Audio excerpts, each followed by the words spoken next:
Sorry, you put me to sleep already. God. Have better lore. What a...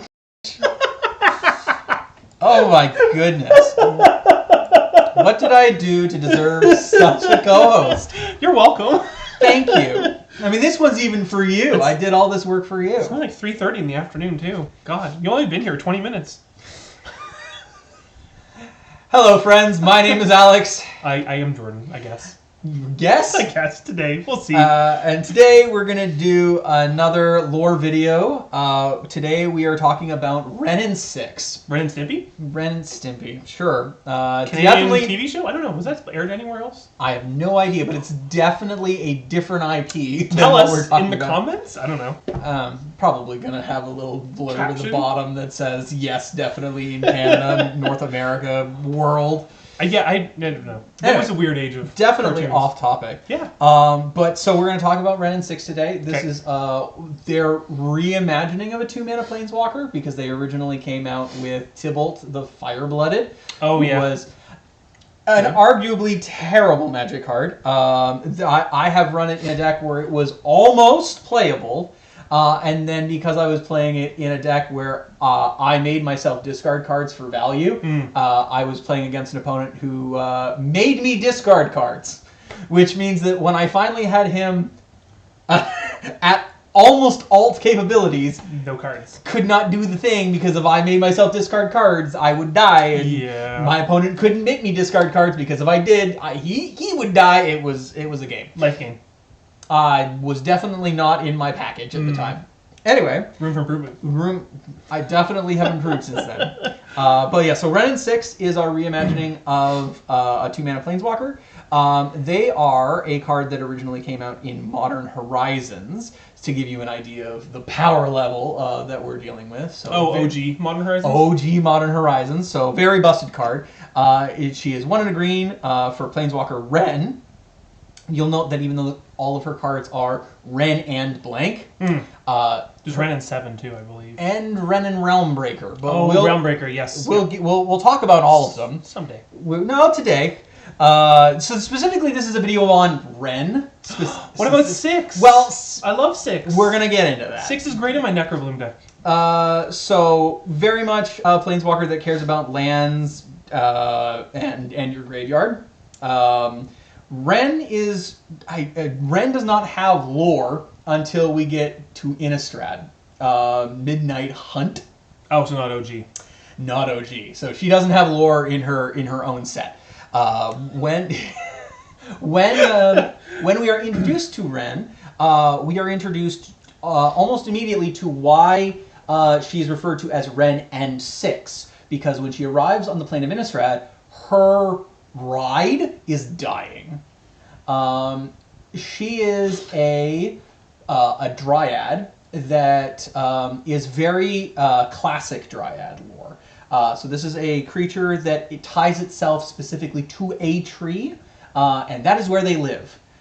There's a lot of folklore in Europe about dryads and cutting down dryad trees and symbiotic or parasitic relationship. It depends specifically between story to story. In this particular case, this is a symbiotic relationship, and Wrenn watches the entire forest and all of her people burn. Good villain backstory. Yeah, this story, like all good stories, starts with fire.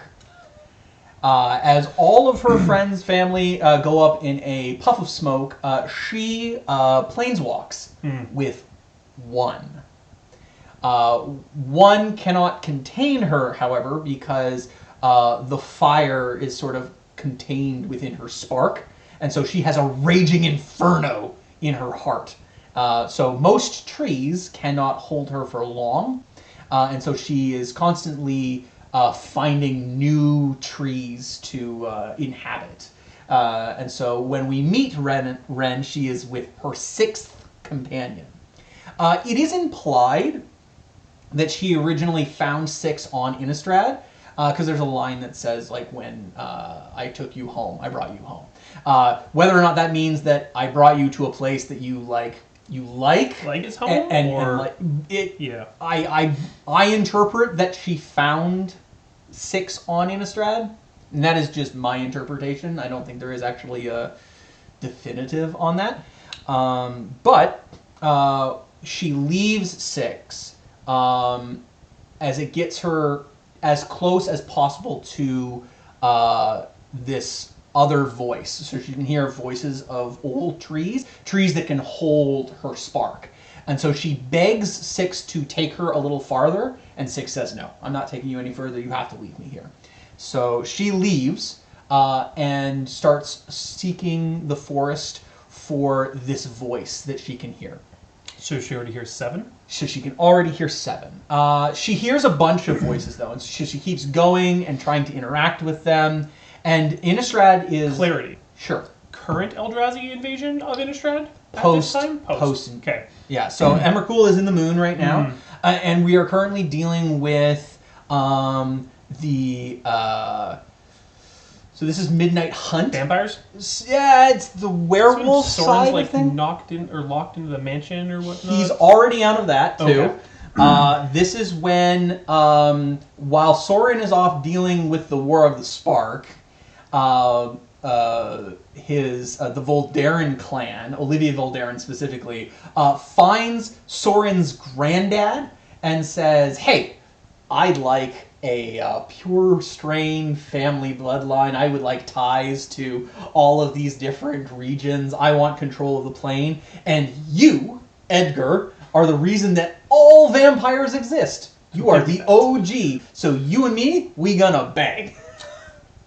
I mean, get it if you can. Yeah, so she grabs his moldy ass and takes him out of the crypt. There's a magic card that actually depicts when Soren found out that his granddad's missing, and he looks pissed. I mean, yeah, grave robbing's no joke. Grave robbing is no joke, though notably he's not exactly dead. Well, he's dead, but he's not asleep or like perma-dead. He's a vampire. It's a weird in between, I guess. Sure. I don't know, man. It's a wild... Maybe a future lore video. Sure. Innistrad is my Give the favorite people what plane. they want. Innistrad is my favorite plane. I will sit here and talk about Soren and his very messy history forever. It's a grand time. Avacyn definitely top 100 cards, if not top 3. Avacyn's beautiful. It's a great card. Great card. Great storyline. Love that movie poster artwork too from the new set, remastered. And perhaps it's not obviously because the last time we did a lore video I said what my favorite line from any Magic card is. But in this case, it is easily my best book line, because this actually did come out in one of their short stories, which is "Let the flames ignore the sinless." Which is said by a flight of angels descending on a pack of humans. Wonderful. Sorry, none of you are sinless. You all die. They are humans. Oh, to sin is to be human. Which I'm sure is not the line. And to error is to whatever. Yeah. Error is to human? Whatever. Cool. Correct it later. Correct it later. Pause. Getting back to Wrenn. Wrenn this is after Emrakul is imprisoned in the moon, but what is currently happening while all of this shenanigans is happening is Olivia is currently grave robbing, and the werewolves are getting uncomfortably strong because the moon is slowing down. Which is impressive, because that mechanic is stupid. But Flavorfully does slow down the game. Yep. And so there's sort of this belief that the moon will eventually be perma full moon, and any werewolf that is like trying to not be a werewolf is now being drawn into the different packs, and so there's werewolves everywhere being all manners of messy. Right. Teferi is on Innistrad for his own reasons. And his lore is going to be kind of important for this story. Teferi's lore is almost as long as Magic's history, so It's like OG. definitely going to be another video onto himself if we ever get around to him. Suffice it to say, He got stuck in a time bubble at one point, and when he was freed from it eventually, he dedicated himself to learning time magic and how to understand it and work with it. Don't get trapped in that ever again. Don't get trapped in it ever again. Unfortunately, he didn't learn that lesson particularly well, as he suddenly started trapping everyone in it. He learned it. He's got to test it on someone. Sure. During one of the Phyrexian invasions, he is most famous and well known for, oh my god, all of my friends and loved ones and my community at large are all about to die, even though they have the largest military infrastructure in the entire plane of existence. I'm going to Teferi's protection them. Yeah. Oh, I don't know how to undo this. Bye. Bye. And, like, phases the entirety of Zalfir out of existence. There's a very touching short story where he, like, stands on a beach and, like, watches Zalfir appear, flickers for a moment, and it's, like, only happens every few years. Is and it so still exiled or whatever? In this moment in the Phased out. story, yes. Okay. It doesn't exist. And But so he fixes his problem in the future. we're getting there. Okay. We'll get there. Is that part of this? Yes. Oh, okay. Which is why it's irrelevant for us to know it for this I'm moment. just going to burn it down. Kind of. So Wrenn is... Clarity, though, on the fire part. The fire part, is that part of her spark? Yes. Or is that part of her being like a special, unique snowflake dryad? It is part of her spark. It is also part of like what makes her special. Gotcha. But her inferno is specifically To her. Teferi finds her basically lying on the ground, kind of dying, and offers to help because Teferi's, despite having many flaws, is a good dude. He's a good dude. I'm not going to do this with you. He's a good dude. Agree to disagree. Cool. This isn't Warhammer. Not everybody is not everyone's terrible. There are good people here. Agree to disagree. Okay, fine. We're going to do a lore video and we're going to like circle back to you being like, yeah, okay, this dude's an Maybe. Say, continue. Continue. All right, so another video. He basically convinces Wrenn to let him help her, and the two wander off looking for this new tree. And she finds a few along the way, and none of them are strong enough to hold her spark, and they get attacked by something. So, pause. Yeah. Does she make them sentient, or does she need a sentient tree? Or sapient? She is a dryad, so in her world, and there's an interesting back and forth between her and Teferi where, like, he doesn't ask that question, but he asks something very similar, and she sort of offhandedly goes, they're living beings. Like, Yeah. what is sentience? They're alive. This is just because I can talk to them and you can't. Like, they still speak. They still have a soul to her. A language. Yeah. So she can speak to them even though Teferi can't. So you and I wouldn't consider the trees to be sentient, but she is a dryad and she speaks for the trees. She is a Lorax.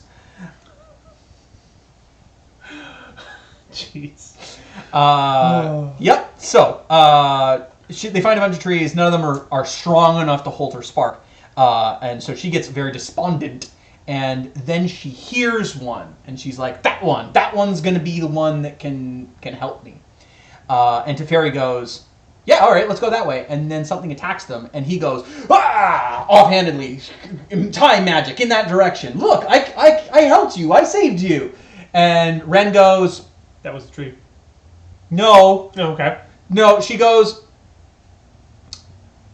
"Thanks, don't help like that again. Look at the path." And Teferi looks forward, and it's split in time. And they're just in this fractured world where every decision they make is just, it circles them back to this time.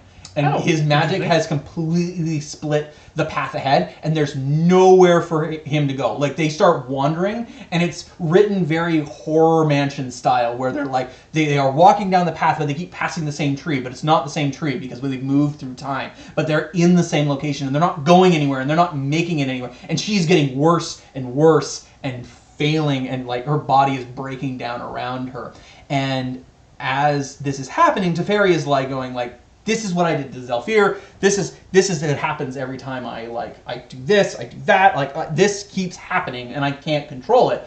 And even though Wrenn is dying, in this moment. She helps him to center himself and says, like, describes his problem like a root system. It's like, this all is happening, and like we can't understand it. They've dug up the dirt, and you look at the root system, and it's just this tangled mess, and you can't see the tree for the roots. But if you follow them all back, there is a point, and it's you. You are the tree. And so you have control over this moment. And so he reaches into the time stream and sees, yep, okay, there's the monster. I'm going to cut you out of this scenario. Right. And now I stretch out the path, and as he like centers himself and finds like his magic and realizes that she's right, that he can alter time, he centers the world, and the tree that Wrenn is leaning against is the tree, and she dives into it, and Wrenn in 7 is born. There is a bit of a time skip between then and when you meet up again with Wrenn. And we are now at another Phyrexian invasion because... Of Innistrad? Or somewhere else? Of everywhere. Okay. So we talked a little bit about this during the mirror video. The Phyrexians love invading places, and Gotta get that oil. Elish Norn is now the like grand leader of the Phyrexians and is rampaging across the multiverse. Well, the way they did that was they got a tree branch from the World Tree from the Norse set, Keldheim. Yeah, Kaldheim, yeah. Keldheim. And they grab that and they stuff it in New Phyrexia, and it grows portals. And it grows interesting. Like it. Think a giant tree that has like snake or worm-like abilities, where it's segmented and like metallic armor, and it punches through like worlds and like subspace. And it enters into different like universes, and then the Phyrexians invade through those holes. There's actually some planes that were referenced on Magic cards because they did a bunch of battles in that set, and there are some of the battles to this date we have never been to, and the only thing we know about them is the battle that they were listed on. Yeah, which is the thing that Magic does a lot, which is really cool. I like the that. groundwork for future sets.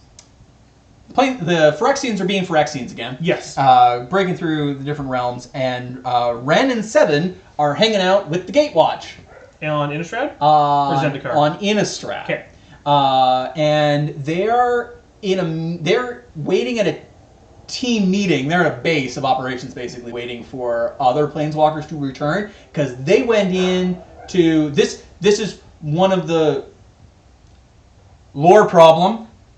Phyrexians used to be their invasions used to be many years of and sets worth of preparation. Yeah. Where each set was 3 individual sets, and because the sets used to be so far spread apart, it was years and years and years of buildup. And the invasions and blocks, they were the invasion itself took many years. And now you have the new way where they do a single set, and that's the only time you get to be on that plane. And so this invasion was, Vorinclex is getting a seed. Oops. And then the next set was, now Jin-Gitaxias is getting this chip that does things. and can Phyrexianize planeswalkers. And then the next set was, the invasion started. And is also done. Yeah. That is not... I mean, there was also... We went to New Capenna and discovered out where all the angels were hiding. New Capenna was great. And learned about everybody's favorite red Praetor and his betrayal. Urbrask. And his betrayal of Elish Norn. But then the black Praetors didn't do anything. They didn't have a set for the Seneschals. There wasn't anything like that for them doing weird... Oh yeah, who is the black Praetor? We talked about this. Yeah, there isn't one. There isn't, yeah. They're all... There's... Yeah. See our previous lore video for an entire list of the Black Seneschals. 0. There are currently none. Again, watch that previous video to find out what happened to them. But in this set, a bunch of planeswalkers go off to New Phyrexia to try and destroy the tree. Or disrupt the plans, and it doesn't work. And in fact, the majority of the planeswalkers that went along with this plan were completed and turned into Phyrexians. Yeah. So it went always bad. All kinds of bad. It could not have gone worse. Yeah. We didn't just lose people; we lost people to the other side. And they come back, and there's a plan that is made to go forward. The plan that the rest of the planeswalkers have is not relevant to this conversation because Wrenn is having a conversation with Chandra. Okay. And Chandra, in her classic "I love plant baddies" kind of way, Nissa. yeah, is talking up another feminine plant woman. Of course. I don't. As she does. I don't. This one has fire though. But this one has fire, and War of the Spark was a lore dump, and I mean it in the form of dumpster fire. It was terrible. People hated it. Some people liked it. Some people say it doesn't deserve as much hate as it got. There were definitely some things that were forced in for no reason. Just there. There is a bit where it was never implied up until that point that Nissa it was never implied that Nissa and Chandra were a couple. That wasn't a thing. But it was heavily implied by multiple sets that that they did have feelings for each other. Regardless of how you feel about that particular thing, that was the canon lore. Yeah. And then in a paragraph, a sentence was dropped where Nissa is thinking about the battle, and then for no reason says she only thought of Nissa as a friend, which, if that's going to be a thing, that feels like an entire paragraph, or at least a subthought. Yes. It is not a thing you put in the middle of a paragraph about I'm fighting. Yes. It felt so jarring and felt so shoehorned, like... Such an odd location to put that in. It was so badly written. Like, the character development deserved more. It deserved so much more. It got none. And I was under the impression, as reading this bit, that, Chandra's has decided that they're friends with Nissa because that's now canon lore. Yeah. That she's moved on to a new one, and this one's got fired. So we still have a forest baddie thing, but now it's specifically with fire. Chandra and Nissa are now a thing. Yes. We moved on. We completed that circle. Yes. That is as it should have been. What set was that? I don't know. I need to circle back and find out, but it was as that should have been, as like decades of canon lore, a build-up of relationship building, and going out of our way to like, they were trapped together. They like went and got each other out of situations. They knew that the other one was doing a bad thing, and they like backed their partner into like. Yeah, there was history. There was history. Yeah. This was a thing. Like. It was such a great completion of their story too, like of their character arcs. I'm so glad that the writers went back and went, no. We gotta fix this. We gotta fix this. Yeah. They deserve to be together. I'm glad that they are together. Goodness. But Wrenn and Chandra decide to go, and Wrenn basically says, "Hey, I'm a planeswalker that does trees, and if we can get to the heart of Realmbreaker, which is the name of the tree that the Phyrexians are using to punch the different that planes, I can maybe control it or do something with it." And Chandra agreed. They were like, "Yeah, let's do that. Let's do that." And they go off by themselves. Very classic Chandra, which is just like, "Bye, everyone. There's a plan. I got my own. Bye." Just gone. And the two of them make it into New Phyrexia. They fight their way to Realmbreaker, and there's... Alright, this is a planeswalker you may never have heard of. He's got 3 cards now. His name is Koth. Cool, I love Koth. He's a very cool dude. He's been stuck on New Phyrexia. Koth. After the destruction of New Phyrexia 2? Yeah, he's... COTH? Here he is. Oh, Koth. No, I don't know that guy. You probably know him as Of the Hammer. Yeah. He's very cool. He's very neat. He's very cool. This was the OG. If you were running Super Friends list, oh yeah, he was how you won with Super Friends. You took infinite turns and you got to Koth the Hammer down, and then your one forest became ping everyone. And you play Blood Moon at some point, and then you just like shoot everybody. It's an interesting. I have lost to Koth the Hammer many times. I have not seen him. I mean, we've only been playing for a few months, but. Yeah, well, I mean, you were gone for a while. I was gone for a while. Yeah, he arrived while you were gone, and then he is very subpar now. But I mean, like his Koth the Hammer's -2 is you get a red mana for each mountain you control for 4 mana. Amazing. Like that comes down. Like if you're in Commander and you're on turn 8 or something, you got 8 mountains in play. That's a 4 mana for 8 mana, which is good trade off. Yeah, that's a good trade off. Mana. He's great. I love him very much. Now. Koth is his type of magic is I don't remember what they specifically call it. He's a geomancer. He does gravity and things.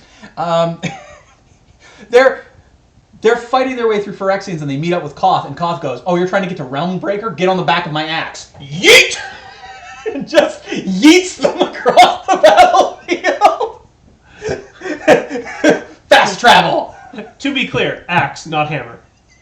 Okay. Yeah, no, look. Fire resistance was the card that came out in that set. That is definitely not an axe. Yep, that's definitely, I guess.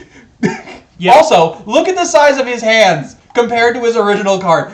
Like he is downgrade. He is a big downgrade. Yeah, no, but we've got an axe now. That's like a laser axe, which is also pretty dope. But like the big flaming fists were a iconic thing. They were. I mean, he also had this like cool spiky hair where they're like rocks. Kind of do the Valakut I guess thing. he still got it. His head's just back. Oh, there was. It's a different art. It's a secret layer. Yeah, his secret layer art. I'm gonna put that here. That was way better. Oh my god. That looks more like OG, but it's a sword, not a hammer or an axe.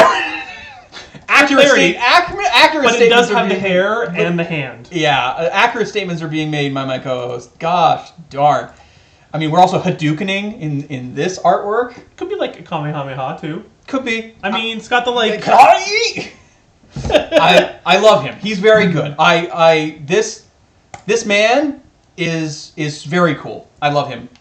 Of all the stone and gravity casters in Magic the Gathering, of which I know of 2 off the top of my head, I love one and hate the other.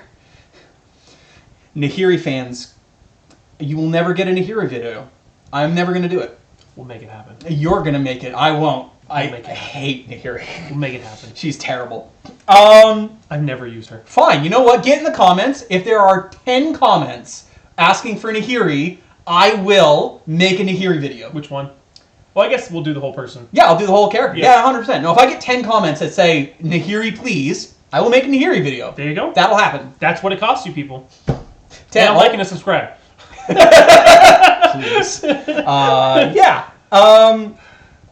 So, Koth yeets them across the battlefield. They land on the tree, and the tree being Realmbreaker. The tree being Realmbreaker, and they are the writing is very odd because we keep jumping between these short stories where we are with them and then we're not and then we are, and at some junction in time we are yeeted and we land, and then instead of doing the thing where they tear up the metal, like there's armor around Realmbreaker, so 7 has to like pull away at these metal, and they can't, but they succeed, but they don't. It's a little confusing. While they are trying to sort that out, who do you think shows up? It's a completed Planeswalker. Oh, Mishra? Nissa! Classic. She's been Phyrexianized. And she's been Phyrexianized. So, Nissa shows up. Nissa shows up. Eldritch Norn sent Nissa to stop them. And Nissa does this back and forth between being the voice of Eldritch Norn in a very like Mouth of Sauron kind of way. Gotcha. While also occasionally flickering back to being Nissa, where it is implied Very cliche. that Nissa is actually being allowed to speak through the oil. Oh, interesting. And she is encouraging Chandra to join Phyrexia. Because they can be one. Gotcha. All will be one. And they can be together, which was this story bringing them back together again. Gotcha. Which was great. And Chandra has a moment of hesitation where she really thinks about it. She's got a new plant bay. Now, yeah, she's got a new plant bay. And I have my favorites. It's not Nissa. It's Nahiri. Nope, definitely not. And Nissa almost convinces Chandra to join, but Chandra does the classic fire mage thing, which is starts internalizing, and while they're internalizing, they hear the voice, and the voice just makes them angry, and they get confused, and they get frustrated, and then the ADHD kicks in, and then we're circling back to the anger, and then the confusion, and the rage, and there's other Phyrexians there, but they're keeping their distance, and instead of staying quiet and letting Nissa talk, they are preaching the will of all will be one. And they're just a choir of prayer going on at this moment, and it drives Chandra to absolute ferocity, and she casts a spell, which is a big explosion of fire, which originally she wasn't going to do because that would have hurt Nissa? No. Well, she didn't want to hurt Nissa, but specifically she didn't want to hurt New Plant Bay. Wrenn and Seven. Because they're a living plant now. Yeah. They wasn't going to do it, and then they did it like 3 paragraphs later. Oh. Glad she waffled for so long. Everybody gets blown off the tree except for Wrenn, and Wrenn jumps into the tree and is able to connect with the So realm. 7 got blown off the tree, but Wrenn... Yeah. So 7 was destroyed by the blast? Yeah. Okay. And then Wrenn goes into the tree. Realmbreaker. Yeah, as I said, this whole sequence of events felt a little confusing, but eventually the punchline is Chandra, all the Phyrexians, and Nissa are thrown from the tree. 7 is vaporized, and Wrenn is given the opportunity to connect with Realmbreaker, where they have a touching heart-to-heart. There's a moment of like, you don't want to do this. I can feel the tree and the pain and everything you're going through. You're a tree and you're in pain, and I can't stop you from doing this, and I can't pull you back. There's a forced fire inside me, and now it is inside you. Gotcha. Burns the tree. Burn the tree. Notably, did not actually solve any of the problems because we still have portals now throughout the multiverse, which so is like portals never got closed. No, they just are now gaping holes that were left behind. Yeah, wonderful. Which presents for interesting dilemmas where it's like the whole plan is we burn the tree and close the holes. Yeah. But now we've lost a planeswalker, Wrenn, in this exchange, and it did nothing. Yeah. We have solved no problems. Well, Realmbreaker's gone, so they're not making new holes. Yeah, possibly. Although we are now in an era where you can literally go to the edge of eternity. That is the most recent set. Gotta plug it. Yeah. Now, it should be noted that during this whole ordeal, reinforcements have arrived from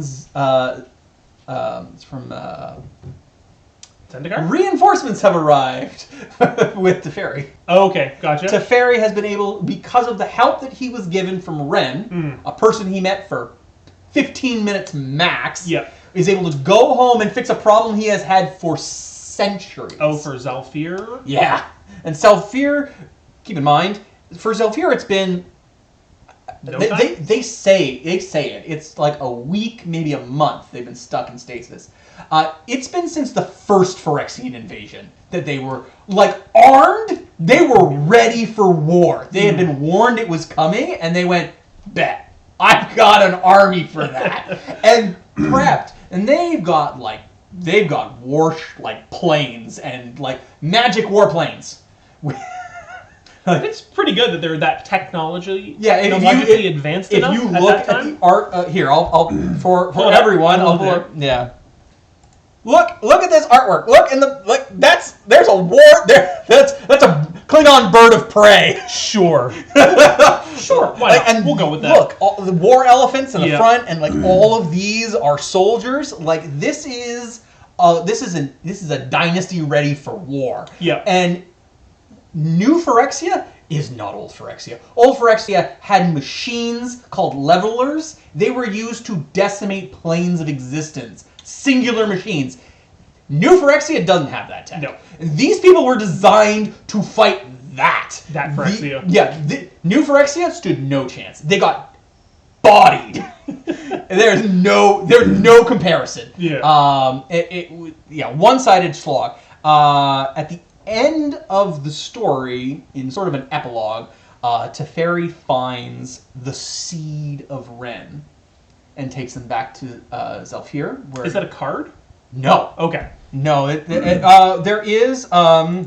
So I know there is the seed of hope. Okay. Where Wrenn had given everything and asked for nothing. She deserved a moment, but rest in a quiet meadow is all she would have wanted. It's pretty good for 1 green mana. It's pretty good for 1 green mana, and it depicts Teferi doing the thing where he plants Wrenn in the ground. Zhalfir? And that's it. That's Wrenn's entire arc. She's got a number of cards dedicated to her. Realmbreaker is very, very good. Wrenn and Realmbreaker. Chromatic Lantern on a. It's Chromatic Lantern with a massive upgrade. Yes. Yeah. Well, 3 mana instead of 5, right off the bat. I think it's 3. Chromatic Lantern is 3. Oh, I thought it was 5. It's also almost completely unplayable in today's meta. Is it? Yeah. A 3 mana rock's not terrible. But I can play Wrenn. Yeah. Very much an upgrade. Now, notably, I think of all the cards that have Wrenn or refer to Wrenn in any meaningful way, I think the best card is actually Wrenn's Resolve. Okay. Which is a common. But it's great. 1 in a red to exile the top 2 cards of your library, and then until the end of your next turn, you may play those cards. I mean, it in Pauper is... It's a good card. It's almost an auto-include. I don't know if it's in Pauper. It's $1.16. The other one's cheaper. Okay. No, I mean the Seed of Hope. Oh, yes, Seed of Hope. Yeah, Seed of Hope was like 16 cents. Yeah. Yeah. But I do think that At the time of this video. I do think that Wrenn's Resolve is perhaps the best. I'd love to go back and forth in the comments with somebody about what they think is the best card for Wrenn. But Wrenn's Resolve, I think, has seen the most play. Flavor Text is also very good on that card. Even as she burned, Wrenn bent Realmbreaker to her will. Yeah. Though the story does sort of imply that Realmbreaker is thanking her the entire time it's happening. Which is different than the way that card inflects? I guess the Phyrexia in the tree is fighting her the entire time. So there's, it's not incorrect, it's just... It's not the whole story, which you're not going to put enough flavor text anyway, I suppose. Yeah, it's too much. It's not Ikoria. Ikoria was really bad for there's a planeswalker whose name I forget, but he is here. He is a bonder, which is a kind of person who goes. Ikoria is like the Godzilla set. It's big kaijus. Monsters has vampires and bonders are people who can combine with these kaijus. They go out and they're like, you and me, we're friends now. And there's different vibes for them. Some are like, haha, you in submission, you are now my slave. And others were like, we are friends, I love you. Different paths.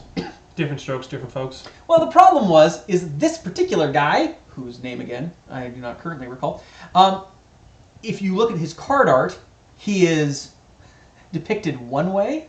In the flavor text, he's depicted a different way. Oh. And in the stories, he's a completely different character. So just contradictory. They cannot. Literally in every depiction of him saw him in a different light. Yeah. And I'll always go off the stories for the lore because that is my choice. Yeah. And he's a terrible dude.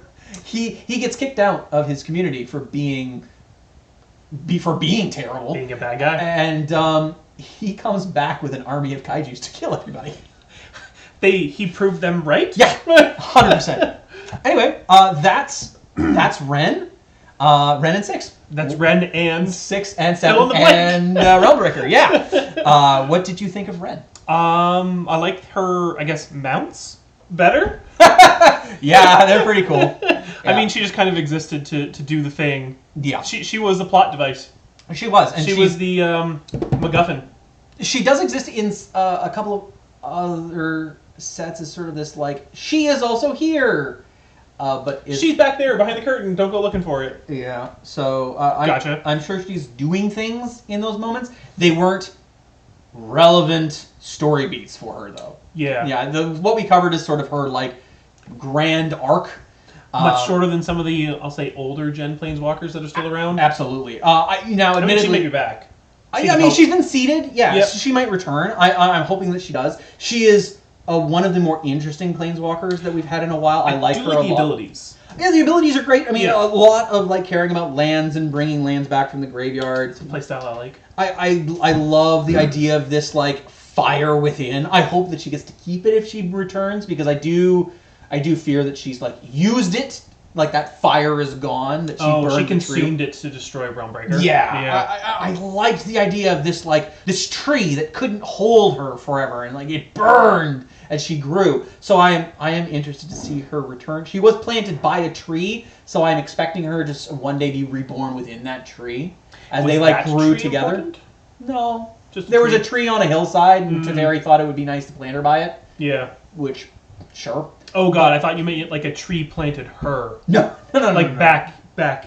Oh! Like her history, like when she was. No. The only thing that we know is that she was with one. And then... We know nothing about 1, 2, 3, 4, 5. They are... No.